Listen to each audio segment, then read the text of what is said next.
Well. Looks like Italy. I was gonna say is back in the spotlight, but it never really left the spotlight with its massive, huge banking problems. WolfStreet.com has a interesting take on what's going on over in Italy. And again, my view is that ultimately the EU, European Union, is done. Brexit is happening. Again, it's the end of the month right now. It's going down. The UK is leaving. It's happening. French presidential candidate Marine Le Pen is more than likely going to win, just like she's the Donald Trump of France, as I've been saying. You've got movements in all these countries essentially saying, we've had enough. We've had enough of your new world order view, bureaucratic view, non-elected bureaucrats running things over here.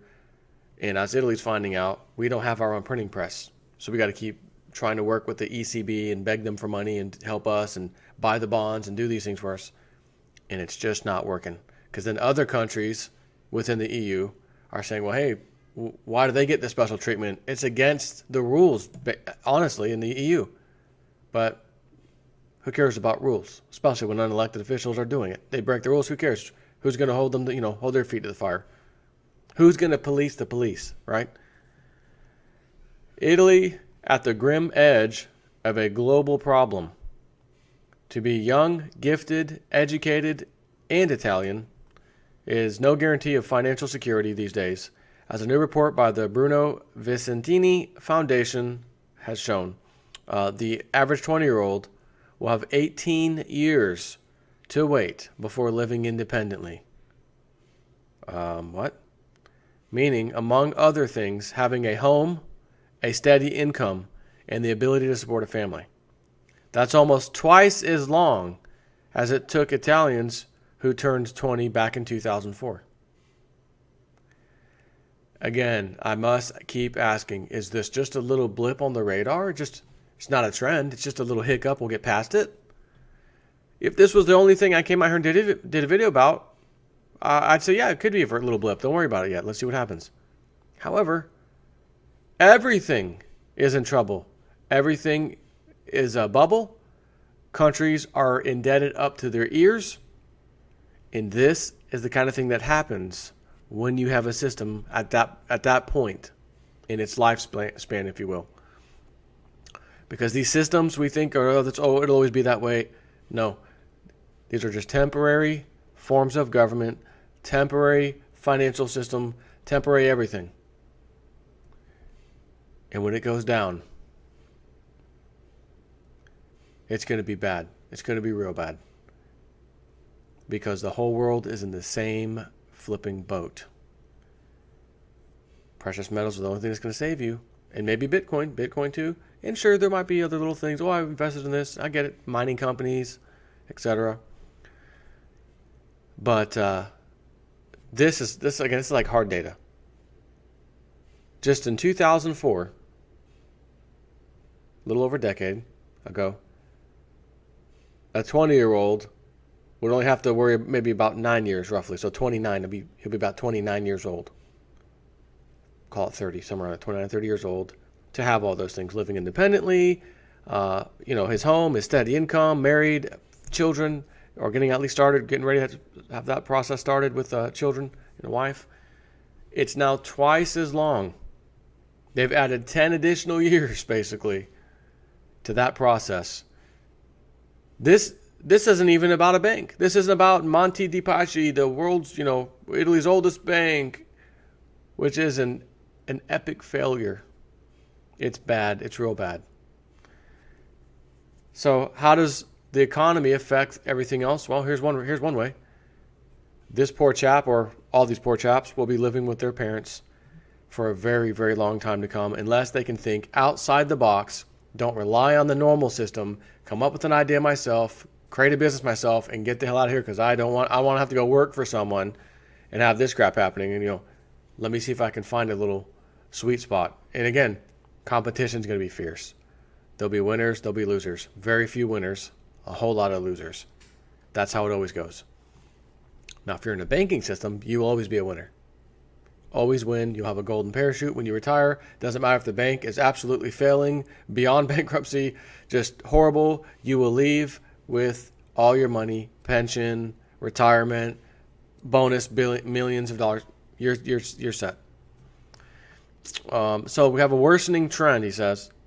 Eurostat statistics in October 2016 showed that less than a third of under 35s in Italy had their parental home, a figure 20 percentage points higher than the European average, by the way. The trend is expected to worsen as the economy continues to struggle. Researchers said that for Italians who turn 20 in the year 2030, will take an average of 28 years. Wow. So again, about 30 years old, right? To be able to live independently. In other words, many of Italy's children today won't have grown up until they're nearing their 50s. So 20 plus an additional 28, or I round it off to 30, whatever. 20 plus 20, 48. I mean, what, are you serious? I'll tell you what, Italy, stay in the EU, everything will be fine. While your country must do its part to give the European Union billions of dollars, like everybody else, all the other countries, give us billions of dollars because we said so. I don't want to hear about struggling. I don't want to hear about kids getting into their 40s before they can actually start a family in life. Nope. We need our money up front first. And that's just Italy. What about Spain? What about Ireland? What about Portugal? What about all these other countries part of the EU or in that zone? The EU's going away. No, it won't be today. No, it won't be tomorrow. But I said the very second that we saw the Brexit vote take place, the UK, and then we heard, well, it's not official, it's non-binding. Parliament will have to deal with it, and they can say no to the people if they want. That's what we kept hearing. And I remember doing videos repeating that, saying this is what they're saying. And we found out, nope, we're actually really, really super, super serious. We're leaving. Have a nice day. And if Le Pen wins in France, they're leaving. And now there's other areas starting to talk a little bit about, well, the last one out the door is going to be the worst one in trouble, right? Britain will be the first one out the door, so they're okay. So anyways, back to the, grown up until they're nearing their 50s. That raises an obvious question. If Italy's future generation of workers are expected to struggle to support themselves and their children until they're well into their 40s, how will they possibly be able to support the burgeoning ranks of baby boomers reaching retirement age, a staggering low 58 for men and 53 for women, let alone service the over 2 trillion euros of public debt the Italian government has accumulated, and which doesn't include the untold billions in hopes to splash out on saving the banks, right? Because the banks are going to need the bailout. They're going to need their big, huge bailout. Now, you may already say, but didn't the EU and the US already do that in 2008 and 9? Yeah, we did. But all the bubbles got bigger. Banks are always insolvent from day one by their very nature. And I know I've been hearing a little bit lately about how banks create money on a simple accounting entry and it goes from one bank to the other. But, I mean, the way it's supposed to work, they're supposed to take funds, your funds and my funds in the bank, and then loan out 9 times that value. So essentially, they're creating it out of thin air just a little bit different way. So if they have a certain amount, example, $1 million, and they loan out 9 times that amount, $9 million, first of all, where does it come from? They just, counting entries. But the normal way it's supposed to go is if they had $1 million in their bank. In other words, all of our accounts combined in one bank equal to $1 million. They're supposed to lend out up to 90% of that, 9 times, not necessarily 9 times that, but 90% of that. So that would be the equivalent of lending out $900,000 and keeping $100,000 for safekeeping, in case anyone wants to remove their deposits from our bank. Now, normally you'd say that's an awful lot of money to be lending out. You don't have anything to really backstop that. What if you have a bunch of people who want their money back? There was $1 million. You took out 90% of it. Like, shouldn't you leave a lot more? Like, shouldn't it be the other way? Shouldn't you loan out 10% and keep the 90 for safekeeping? Well, if we did that, we wouldn't be able to loan money to people. We'd have a completely stagnant economy. It wouldn't work. So we have to do that. Yeah, we do.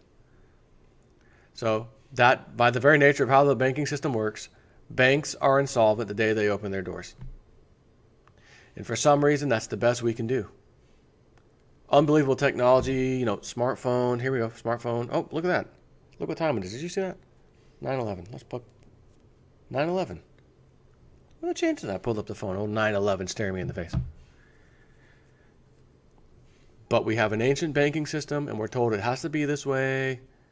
Just keep getting in debt, while the bankers and their little underlings under them absolutely destroying people on the market, having chat conversations back and forth. Let's nail the silver price today. Okay, let's do it. Let's drop it here. I'm going to crush them. Yeah, ha ha ha, laughing about it.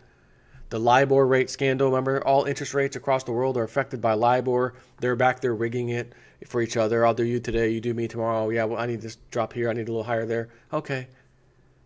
Trillions of dollars are affected by that, what they do. What has really happened? Has anybody gone to jail over LIBOR? No, but they paid a fine and agreed to not do it again. They're going to step out of the pool of people who said that. And there's criminal activity over absolutely everything in every little corner you can imagine in the financial system. And then some of the stuff you don't know about, got to include that too. When this baby goes, there will be nothing like it beforehand, and maybe never after this, because of the problem that's going to cause. Like I said, this is a once in a lifetime thing. Anybody alive right now, for the most part, you're going to be experiencing this. You're going to be dealing with it. And the only way to save yourself is precious metals. And yes, a little side action, get on Bitcoin too. But I view Bitcoin personally as almost like investing in a share of something, a stock. So it's like play money, but I hope it does unbelievably well, which the Whatbot seems to think it's going to, and has been right so far. But I'd rather have precious metals that have stood this stand of time, or the test of time, whatever. So, anyways, the trend could also have major implications for Italy's huge stock of non-performing loans, which, unless resolved soon, threatens to overwhelm the country's banking system. If most young Italians are not financially independent, who will buy the foreclosed homes and other properties that will flood the market once the soured loans and mortgages are finally removed from banks' balance sheets? I got an idea. I mean, there's going to be so many, the banks aren't going to be able to scoop them all up. So you're going to cause a huge problem. Again, real estate prices coming crashing down. But I'm pretty certain the club and their banks are going to be buying them up for pennies on the dollar. And then we'll be their tenants. They'll rent to us and keep us in perpetual debt slave forever, because you can never pay off a rent. You're going to keep renting. Maybe one day you'll try to get a house. That depends on how your credit score is. Did you get destroyed by these people? Because you probably did. Therefore, your credit score sucks. And now what? Which brings up another question. For the banks to survive, they've got to lend money. And as you've seen, they have been lending subprime auto, subprime housing even, and we've got defaults again. Huge ones in the auto industry. So they have to lend money for their very survival. Got to earn that interest. But at the same time, the only people left in the, as I mentioned the other day, the punch bowl, there used to be one or two turds in the punch bowl. The other people they could pick out were great. High credit, good jobs, everything was good. Now the punch bowl's flooded with turds. So all the banks and the lenders, let's lend to these people. You got to lend or we're not going to make any money. Wow, our only choice are turds, with the maybe 10, little tiny percentage over here of actual good credit people. So what happens? They have to lower their standards. And I said this was going to happen a few years ago. I said this would happen. They're going to have to. They have no choice. They must lower their standards. Credit ranking. Well, normally we require a 620, but now we're going to take a 580. If you got 580 or higher, well, you're approved. Why? Why would they do that? Why would they lend to people who can't pay? Because there's nobody left. There's nobody left, and the massively high rents are killing everybody's extra income. So it's a domino effect. When the highest thing out there, your mortgage or your rent, highest thing you will pay, second highest is your car.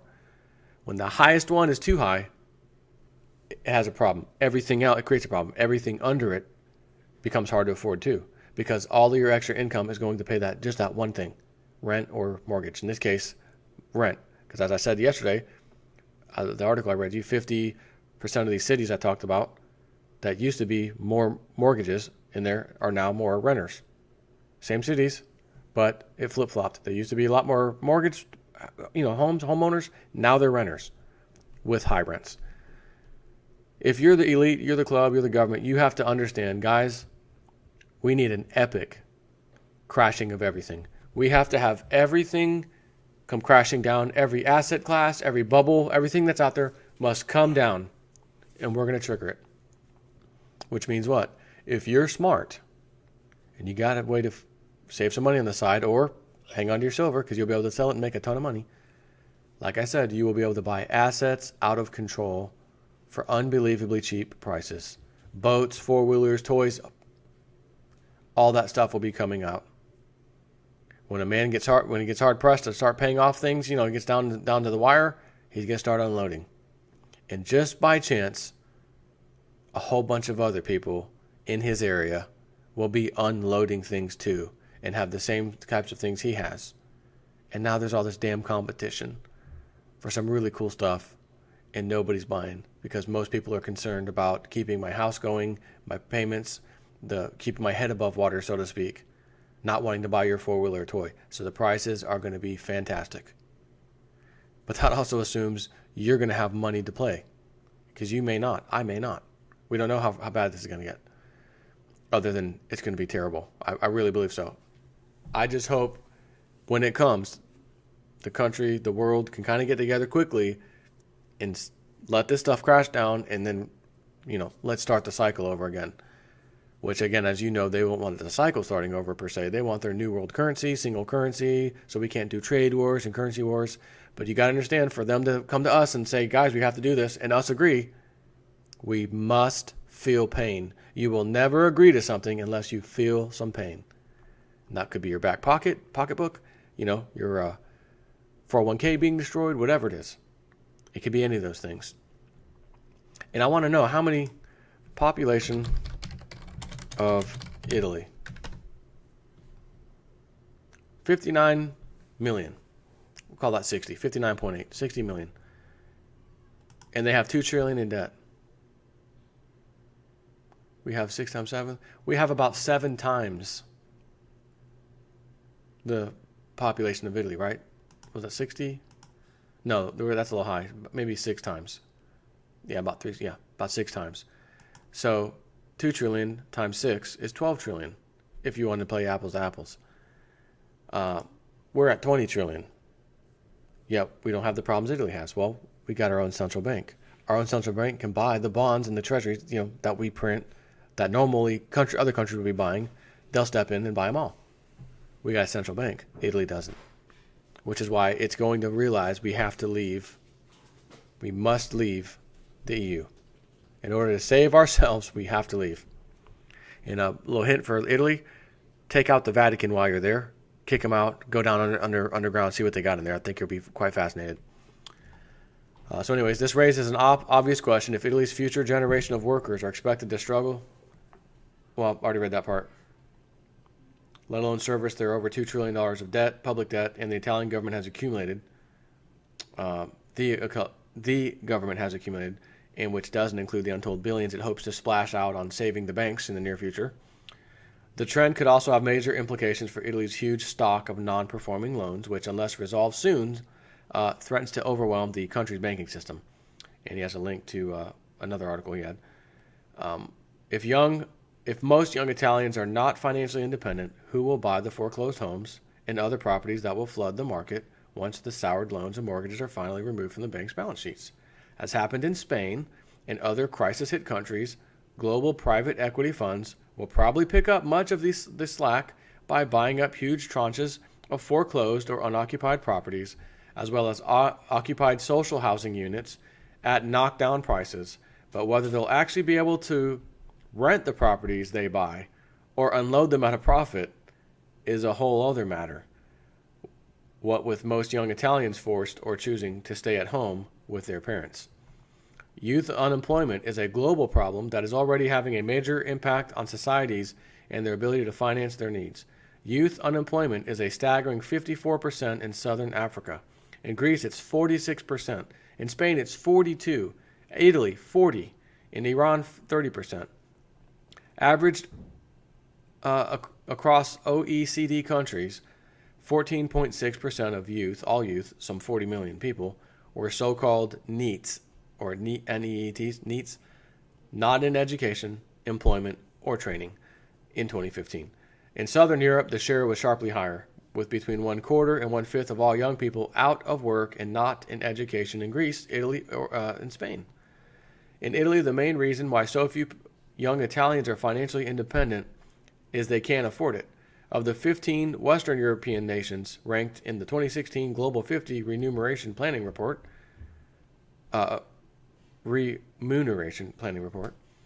Italy boasted the lowest average salary for full-time jobs aimed at recent graduates, which is 27,000 euros a year, 27.4. That compares to 83,600 euros in top-placed Switzerland, 51,400 a year in Denmark, and 45.8 thousand a year in Germany and Norway.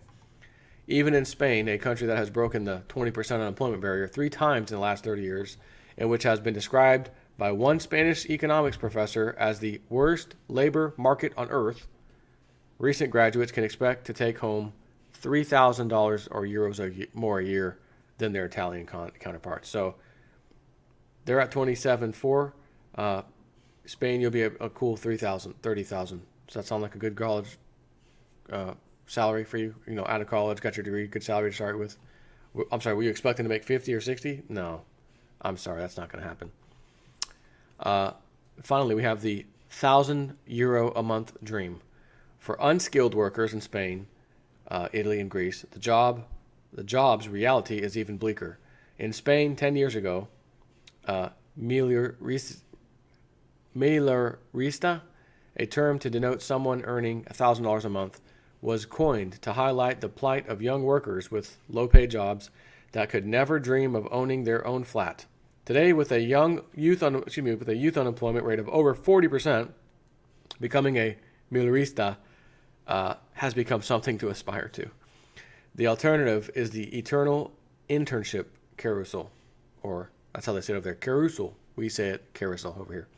In the complete absence of any kind of inspection regime, young workers are being shifted from one internship contract to another, where they put in full-time shifts day after day in exchange for little more than their lunch money and a bus fare home. Few of them will ever get hired full-time, and those that are invariably given a short-term contract that, once expired, is placed by yet another. And according to the Spanish daily ABC, of the 1.7 million job contracts signed in December last year, over 92% were temps. Let that sink in. Of the 1.7 million job contracts that were signed December last year, 92% were temps, temporary jobs. Yet somehow Spain's new generation of unemployed, underemployed, badly paid, or the NEETs, will soon be expected to maintain over 8 million pensioners who are living longer than ever and are used to earning an average state pension of 906 euros a month, the second highest as a percentage of final salary, in Europe after Greece. As Spanish economist Juan Torres Lopez writes, the idea that Spain's youngest workers will be able to support the country's swelling ranks of pensioners is risible, especially with Spain's government pilfering the Social Security Fund for other purposes like there's no tomorrow. Does that sound familiar on this side of the pond? The same goes for Italy, whose crisis in many ways has barely begun. As in Spain, many of the country's most gifted young workers will continue to migrate to better performing economies such as Germany, Switzerland, and the UK. And as you know, the UK said bye-bye, EU, we're leaving. With the many programs offering study and work opportunities to young people abroad, such as Erasmus, the choice is not so much whether to leave, but whether to stay, according to a report by Fondazione Migrantes. For companies in Northern Europe, the mass exodus of young talent from the South means cheaper labor while the government picks up the income tax. But for countries like Italy and Spain, it represents a hemorrhage of talent and skill, much of which was developed with public funds with no corresponding return, and in that manner, the fiscal health of economies in Europe South, already pushed to the limit, will continue to decline. Italy's predicament is a multi-headed hydra with the Eurozone tries to ignore. And we have a similar issue here on this side of the pond. You have people kids getting out of school, high school, then college, got a degree, and a lot of them are out of work too. And when, like I said, when they do finally get the job, it's not the high-paying job they wanted anyways. It was something else. And they too are going to be expected to pay so-and-so's pension, so-and-so's retirement salary, all of the freebie gimme welfare stuff, EBT cards. I don't know if I mentioned this in my video yet. I was maybe telling my friend David across the street here. I don't know if I mentioned this to you guys or not. I think I did, because I was mentioning how I was going to do a video on it, but it was so short I couldn't just do a video, so I just mentioned it, and I'll mention it again. Someone saw someone use an EBT card, got a receipt, they threw it away, and it landed right there in front of them. They picked it up, EBT balance $5,600 or something. Oh, I bet they really need the food help. It's now their checking and savings account. $5,600 remaining balance, here you go. And who's paying for all this? The young people who aren't getting the high-paying jobs anymore. And all of us that have high-paying jobs, and when we retire, we don't want to keep that pension and retirement coming. Yeah, that's got to keep flowing in. Who's going to pay for it? These poor, underpaid young kids. And again, the baby boomer thing. That's happening right now. It's been happening, and it continues to balloon. Baby boomers retire. In other words, there's tons of retirees who are going to say, we need that Social Security, we need that money now. That you promised us and took out of our checks all those years. It's ours, and I want it now. It's my money, and I need it now. Well, listen, we've got a lot less people working now, not making the kind of money that was expected. You're screwed. Unless you had precious metals, because they're going to do very, very, very well when all of this crap is going down. Take care. I am out.